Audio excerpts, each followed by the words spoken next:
Alright, today we're going to be making a delicious creme brulee, so to get started take one vanilla pod, and we're going to scrape the beans out of this. Then in a small saucepan, you're going to add a half cup of white sugar, 2 cups of heavy cream, a teaspoon of vanilla extract, and then the empty vanilla pod and beans, and you're going to bring this to a simmer just before boiling. Once finished, you're going to pour it through a fine mesh strainer, and then we're going to allow this to cool for about 5 minutes. Now we're going to take 5 large egg yolks, and we're going to whisk this together, and then very slowly pour in your warm, heavy cream mixture. We have to do this slowly as we don't want any of the eggs to scramble. Just make sure to keep your whisk moving, and at the end you can pour the rest of it in and your custard base is finished. Now for cooking the creme brulees, I would suggest using these ramekins from Sur La Table. They have a large surface area and they're pretty shallow, but you can also use regular ramekins. And when pouring, leave about a ½ inch of space on the top and pop any bubbles that may have formed. Then, very slowly, we're going to take our creme brulees and we're going to add them to a baking dish. I was able to fit 2 here. Take some boiling hot water I've had in a tea kettle, fill this about 3/4 way to the top,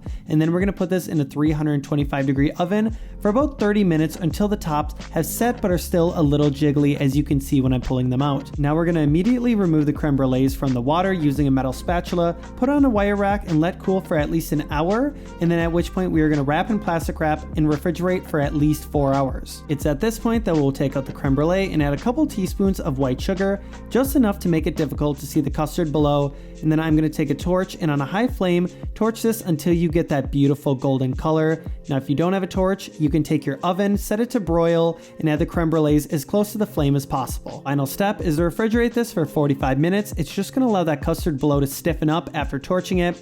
And once done, you should have that beautiful glassy exterior with that delicious custard below. If you guys liked the video, please like and subscribe, and I'll catch you in the next one.